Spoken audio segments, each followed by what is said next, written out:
নমস্কার বন্ধুরা, সুবচনের সাহিত্য সভায় আপনাদের স্বাগত জানাই।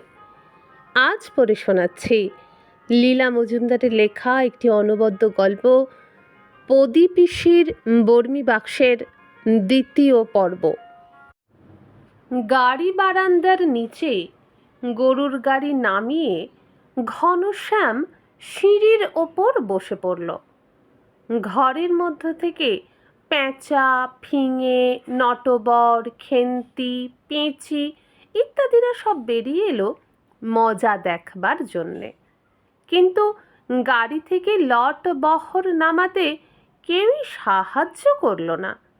পাঁচু মামাও নেমেই কোথায় জানি চলে গেল।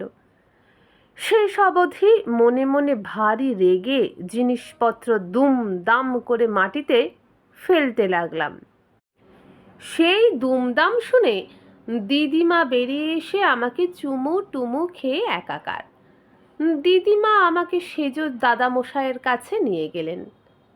দেখলাম সেজ দাদামশাই ইয়া শিং বাগানো গোঁফ, হিংস্র চোখ, দিব্যি টেরিকাটা চুল নিয়ে ইজি চেয়ারে বালাপোষ গায়ে দিয়ে শুয়ে আছেন।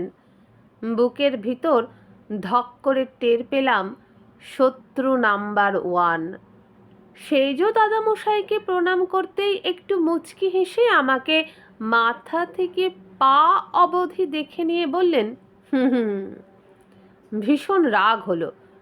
রেগে মেগে দিদিমার সঙ্গে খাবার ঘরে গিয়ে আমার দাদামশাই যে বড় পিঁড়িতে বসতেন তাতে আসন হয়ে বসে লুচি, বেগুন ভাজা, ছোলার ডাল, ফুলকপির ডালনা, চিংড়ি মাছের মালাইকারি, চালতার অম্বল, রসগোল্লার পায়েস এক নিঃশেষে সমস্ত রাশি রাশি পরিমাণে খেয়ে ফেললাম।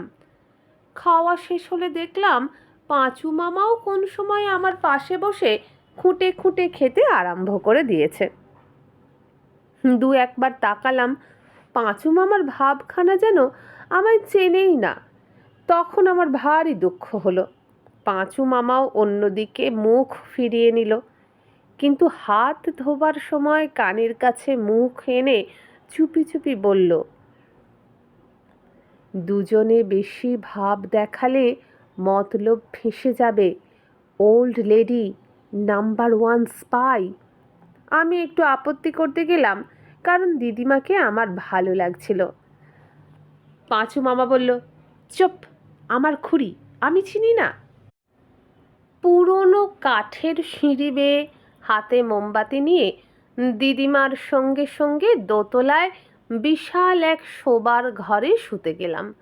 কত রকম কারুকার্য করা ভীষণ প্রকাণ্ড আর ভীষণ উঁচু এক খাটে শুলাম। সেটা এমনই উঁচু যে সত্যিকারের কাঠের সিঁড়ি বেয়ে তাতে উঠলাম। খাটের উপর আবার 2-3টে বিশাল বিশাল পাশ বালিশ, আর খাটের নিচে মস্ত মস্ত কাঁসা পেতলের কলসি টলসি কী সব আছে দেখতে পেলাম। দিদিমা একটা রংচঙে জলচৌকির উপর মোমবাতিটা নামিয়ে রেখে আমাকে বেশ ভালো করে ঢাকা দিয়ে মুখে মাথায় হাত বুলিয়ে দিয়ে বললেন, আজ টপ করে ঘুমিয়ে পড়ো তো মানিক, আমি খেয়ে এসে তোমার পাশে শোবো। কাল তোমাকে পদী পিসির বর্মি বাক্সর গল্প বলবো। একা শুয়ে থাকতে ভয় পাবে না তো? পদী পিসির নাম শুনে আমার বুক ঢিপ ঢিপ করতে লাগলো। মুখে বললাম, আলোটা রেখে যাও, তাহলে কিচ্ছু ভয় পাবে না। দিদিমা আদর করে চলে গেলেন। পাঁচু মামা যে কেন বলল স্পাই নাম্বার 1, কখন যে ঘুমিয়ে পড়েছিলাম জানি না। যখন ঘুম ভাঙল দেখি ভোর হয়ে গেছে। দিদিমা কখন উঠে গেছেন। আমিও খচমচ করে খাট থেকে নেমে আস্তে আস্তে গিয়ে ঘরের সামনের বারান্দায় দাঁড়ালাম। দেখি ফুল বাগান থেকে আর তার পেছনের আম বাগান থেকে কুয়াশা উঠছে, ঠান্ডা হাওয়া দিচ্ছে। সেই জন্যই হোক কিংবা আম গাছতলায় যা দেখলাম সেই জন্যই হোক, আমার সারা গা শির শির করে উঠল। দেখলাম ছাই রঙের প্যান্টেলুন আর ছাই রঙের গলাবন্ধ কোট পরে, মুখে মাথায় কমফোর্টার জড়িয়ে চিমড়ে ভদ্রলোক চোখে বাইনোকুলার লাগিয়ে এক দৃষ্টে বাড়ির দিকে চেয়ে রয়েছেন। তাই না দেখে আমার টনসিল ফুলে কলা গাছ। অমনি শুট করে সে আম গাছের ছায়ার মধ্যে মিলিয়ে গেল, আর ভোরবেলাকার প্রথম সূর্যের আলো এসে বাগান ভরে দিল। ফিরে দেখি আমার পাশে লাল নীল ছক্কাটা লুঙ্গি আর সবুজ কম্বলের ড্রেসিং গাউন পরে আম কাঠির দাঁতন চিবাতে চিবাতে সেজ দাদামশাই দাঁড়িয়ে রয়েছেন। সেজ দাদামশাই বললেন, জানিস, এই বারান্দাতে আমার ছোট কাকা কত কি করিয়েছিলেন। বিলেত থেকে ছোট কাকা ভীষণ সাহেব হয়ে ফিরলেন। ঘাড় ছাঁটা চুল, কোট প্যান্ট পরা, হাতে ছড়ি, মুখে চুরুট, কথায় কথায় খারাপ কথা। ক্রমেই বললেন, আমি মেয়ে মানব, বিলেতে সব ঠিক করে রেখে এসেছি। এই দোতলার উপর শোবার ঘরের সঙ্গে লাগা এক বাথরুম বানাবো। লম্বা বারান্দা তো এমনি আছেই, তার এক কোণ দিয়ে ঘোরানো লোহার সিঁড়ি বানাবো। সাদা পাগড়ি মাথায় দিয়ে ওই সিঁড়ি বেয়ে জমাদার ওঠা নামা করবে, নইলে মেম আসবে না বলেছে। তাই না শুনে আমার ঠাকুমা, পিসিমা আর জেঠিমারা হাত পা ছুঁড়ে বললেন, মা, সে কি কথা গো, মেমদের যে লাল চুল, কটা চোখ, ফ্যাকসা রং আর মরা খেগো ফিগার হয়। কি যে বলিস তার ঠিক নাই। মেমরা যে ইয়ে পর্যন্ত খায় শুনেছি। ছোট কাকা বিরক্ত মুখ করে বললেন, অবশ্যই তোমরা যদি চাও যে আমি সন্ন্যাসী হই, তাহলে আমার কিছু বলার নেই। বলো তো নাগা সন্ন্যাসী হই, মেমেরও দরকার নেই, নতুন শ্যুটগুলোতেও কোনো দরকার লাগবে না আমার। তাই শুনে ঠাকুমারা সবাই আরও চেঁচামেচি শুরু করে দিলেন, কিন্তু ভয়ে ঠাকুরদার কানে কেউ কথাটা তুললে না। ছোট কাকাও সেই সুযোগে মিস্ত্রি লাগিয়ে লোহার ঘোরানো সিঁড়ি তৈরি করিয়ে ফেললেন। ওইখানে রেলিং কেটে সিঁড়িটা বসানো হয়েছিল। এখন খালি বাথরুম বানানো আর জমাদারের পাগড়ি কেনা বাকি রইল। ঠাকুরদার কাছে কী ধরনের মিথ্যা কথা বলে টাকা বাগানো যায়, দিন রাত ছোট কাকা সেই কথাই ভাবতে লাগলেন। এদিকে পাড়ার চোররাও সুবিধে পেয়ে রোজ রাত্রে লোহার ঘোরানো সিঁড়ি দিয়ে ওঠানামা করতে শুরু করে দিল। তাদের জ্বালায় ঘুমোয় কার সাধ্যি। শেষটা একদিন ঠাকুরদার ঘুম ভেঙে গেল। গদা হাতে করে বারান্দায় বেরিয়ে এলেন। চোররাও সিঁড়ি দিয়ে ধপ ধপ নেবে বাগানের মধ্য দিয়ে ঊর্ধ্বশ্বাসে দৌড় দিল। চাঁদের আলোয় ঠাকুরদা অবাক হয়ে সিঁড়ির দিকে তাকিয়ে রইলেন। তারপর আস্তে আস্তে আবার শুতে গেলেন।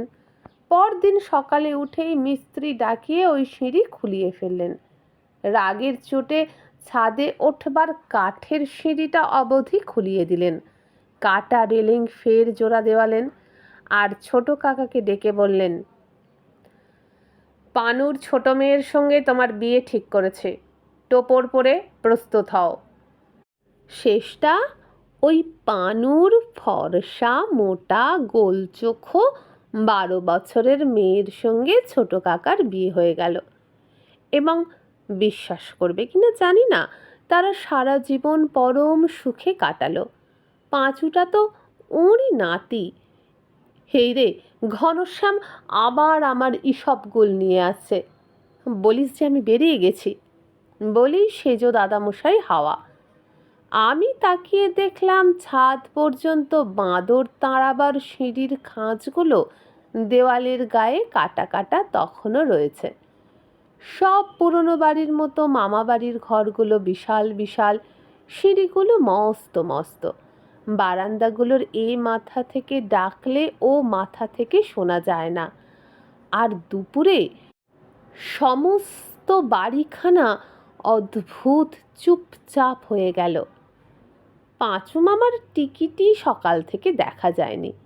নেহাত আমার সঙ্গে এক ট্রেনে এসেছিল, নইলে ও যে জন্মেছে তারই কোনো প্রমাণ পাওয়া গেল না। বাড়ির শুদ্ধ কেউ ওর নাম করল না। দুপুরে প্রদীপিসির বর্মি বাক্সর সন্ধান নিচ্ছি এমন সময় কানে এলো খুব একটা হাসি গল্পের আওয়াজ। রান্নাঘরে আনন্দ কোলাহল, এমন কথা তো জন্মে শুনিনি। অবাক হয়ে এগিয়ে বাগিয়ে চললাম।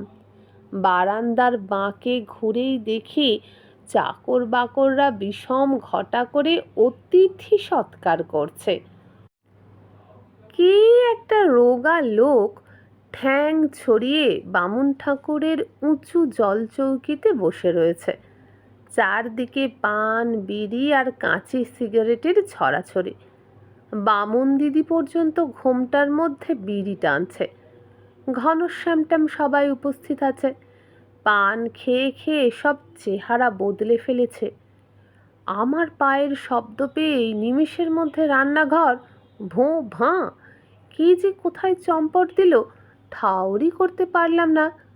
চোখের পাতা না ফেলতেই দেখি কোথাও নেই, কেউ নেই, খালি বামুন দিদি ঘোমটার ভিতরে হাই তুলছে এবং বিড়ির শেষ চিহ্ন পর্যন্ত গোপন করে ফেলেছে।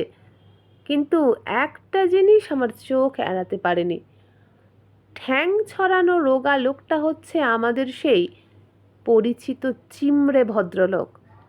ভাবতে ভাবতেই গা শিউরে উঠল। এত দূর সাহস যে ভোরবেলা দূরবীন দিয়ে পরখ করে নিয়ে দুপুর না গড়াতেই একেবারে ভেতরে এসে সেঁধিয়েছে। চুলগুলো আমার সজারুর কাঁটার মতন উঠে দাঁড়ালো। বামুন দিদিকে জিজ্ঞেস করলাম, কে লোকটা? বামুন দিদি যেন আকাশ থেকে পড়ল। কোন লোকটা খোকা বাবু? তুমি আমি ছাড়া আর কোনো লোক দেখছি না কোথাও। বলেই সে সরে বসল। অমনি তার কোলের মধ্যে কতগুলো রূপোর টাকা ঝনঝন করে বেজে উঠল। বুঝলাম, ঘুষ দিয়ে সে চাকর সম্প্রদায়কে হাত করেছে।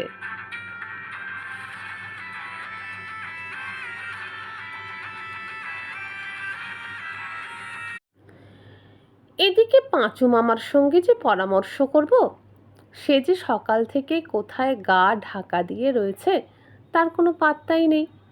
একবার কি একটা গুজব শুনেছিলাম নাকি ভুলে বেশি জোলাপ খেয়ে ফেলেছে। তবু তখনই তার খোঁজে বেরুলাম। 4-5টা ভুল দরজা খুলে 4-5বার তাড়া খাবার পর দেখি পূব দিকের ছোট ঘরে তক্তপোষের ওপর শুয়ে শুয়ে পাংশুপানা মুখ করে পাঁচু মামা পেটে হাত বুলোচ্ছে। আমাকে দেখেই বিষম বিরক্ত হয়ে নাকি সুরে বলল, কেন আবার বিরক্ত করতে এসেছো? যাও যাও না এখান থেকে। আমি বললাম, চারদিকে যেরকম ষড়যন্ত্র চলেছে আর তোমার এখন আরাম করে শুয়ে শুয়ে পেটে হাত বুলানো শোভা পায় না। এদিকে শত্রু এসে ঢুকেছে ঘরেতে, সে খবর রাখো কি?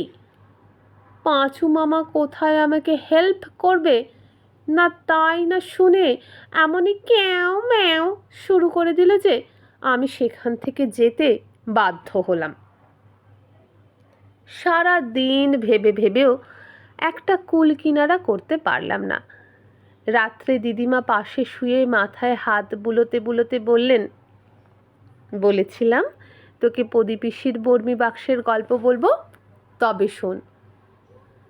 দিদিমা সবুজ বালাপোষ ভালো করে জড়িয়ে গালের পান দাঁতের পেছনে ঠুসে গল্প বলবার জন্য রেডি হলেন।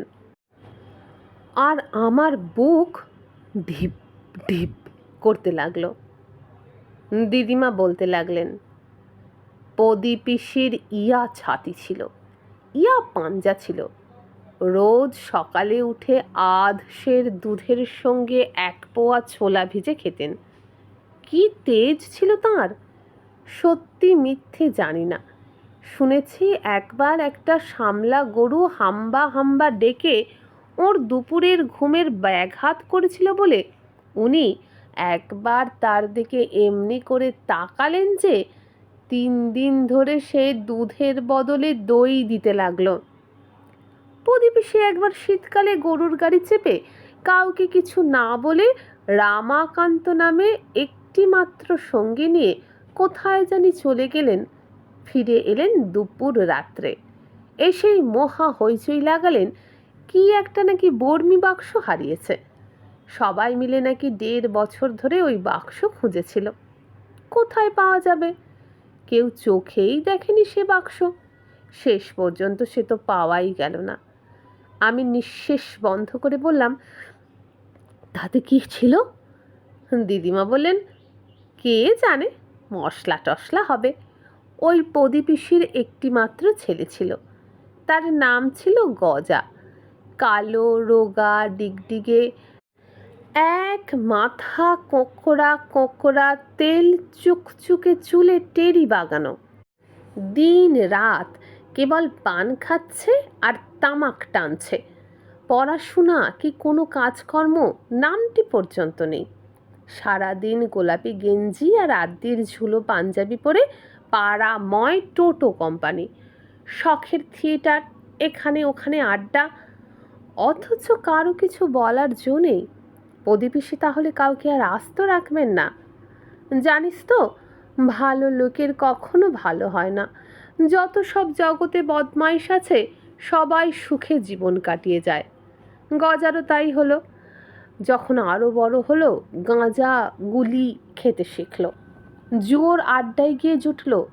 মাঝে মাঝে 2-1 মাস দেখা নেই, আবার এক গাল পান নিয়ে হাসতে হাসতে ফিরে আসে। প্রদীপিসি যেখান থেকে পারেন ছেলেকে টাকা জোগান, পাজি ছেলেকে পায় কে? হঠাৎ দেখা গেল গজার অবস্থা ফিরেছে। কথায় কথায় বাড়ি শুদ্ধ সবাইকে পাঁঠার মাংস খাওয়ায়, ঝুরি ঝুরি সন্দেশ আনে। একবার সমস্ত চাকরদের গরম বেনিয়ান কিনে দিল, ঘোড়ার গাড়ি কিনল, হীরের আংটি কিনল। বাড়ি শুদ্ধ সবাই থরহরি কম্পমান। কে জানে কোথা থেকে পায় এত টাকা? প্রদীপিসি অবধি চিন্তিত হলেন। অথচ চুরি ডাকাতি করলে তো এতদিনে পেয়াদা এসে হানা দিত। টাকা ভালো, কিন্তু পায় কোথা? গজার উপাখ্যান শুনতে শুনতে কখন যে ঘুমিয়ে পড়েছিলাম টেরই পাইনি। হঠাৎ ঘুম ভেঙে গেল। রাতের অদ্ভুত চুপচাপের মধ্যে শুনতে পেলাম পাহাড়ে পাশ বালিশটার আড়ালে দিদিমা আস্তে আস্তে নাক ডাকাচ্ছেন। আর কোথাও কোনো আওয়াজ নেই।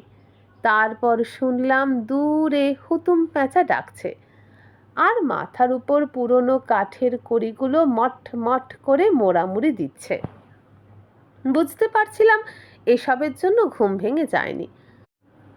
যার জন্য ঘুম ভেঙেছে সেই নিশ্চয়ই আরও লোমহর্ষক। শুয়ে শুয়ে যখন আর শুয়ে থাকা অসহ্য হলো, পা শিরশির করতে লাগলো, গলা শুকিয়ে কাঠ হয়ে গেল। জল না খেয়ে আর 1 মিনিটও থাকা অসম্ভব হলো। আস্তে আস্তে খাট থেকে নামলাম, আস্তে আস্তে দরজা খুলে বাইরে প্যাসেজে দাঁড়ালাম।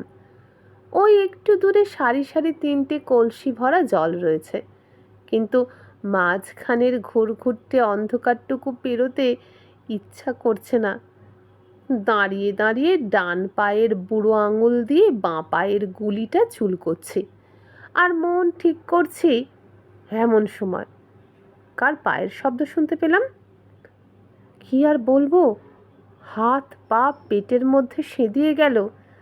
যেদিকে শব্দ সেদিকে সেজ দাদামশাইয়ের ঘর।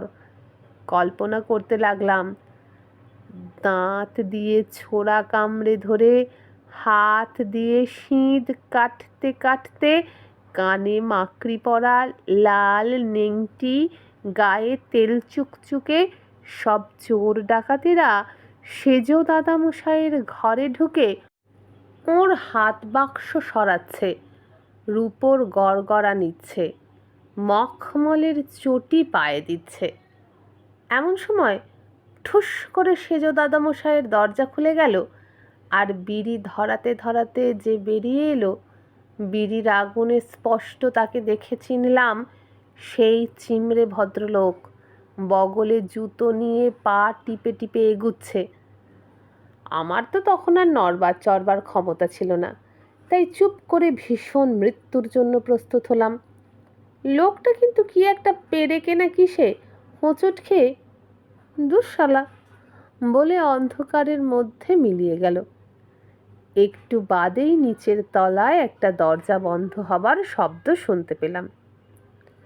এতক্ষণে আমার চলবার শক্তি ফিরে এলো। ভাবলাম জল খেয়ে কাজ নেই, ঘরেই ফিরে যাওয়া যাক। একবার বেরুলো চিমড়ে ভদ্রলোক, এরপরে আবার বেরোবে দামড়া ডাকাত। ফিরতে যাব এমন সময় একটা সাদা কাগজ উড়ে এসে আমার পায়ে জড়িয়ে গেল। নিমেষের মধ্যে সেটা তুলে নিয়ে সবেমাত্র পকেটে পড়েছি, এমন সময় আবার সেজ দাদামশাইয়ের দরজা খুলে গেল, এবং এবার স্বয়ং সেজ দাদামশাই। তিনি বেরিয়ে এসে টর্চ হাতে নিয়ে আত্তি পাতি করে কি যেন খুঁজতে লাগলেন। আমি তো এদিকে অন্ধকারের মধ্যে দাঁড়িয়েই আছি, ধরে ফেললে কি যে হবে ভাবা যায় না। এমন সময় সেই একই পেরেকে নাকি সে হোঁচট খেয়ে সেজ দাদামশাইও হাত পা ছুঁড়ে কত কি যে বললেন তার ঠিক নেই। ভালোই হলো, আমাকে দেখবার আগেই খোঁড়াতে খোঁড়াতে ঘরে ফিরে গিয়ে বোধহয় কিছু টাগালেন।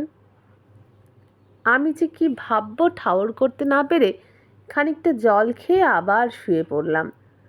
পকেটে কাগজটা কড়কড় করতে লাগলো, কিন্তু দিদিমা আলো নিভিয়ে দিয়েছেন, পড়বার উপায় নেই। রংচঙে চৌকির ওপর রোজকার মতো আজও দেশলাই মোমবাতি রাখা ছিল, কিন্তু সব জানাজানির ভয়ে আর আলো জ্বাললাম না। সকালের জন্য অপেক্ষা করতে লাগলাম।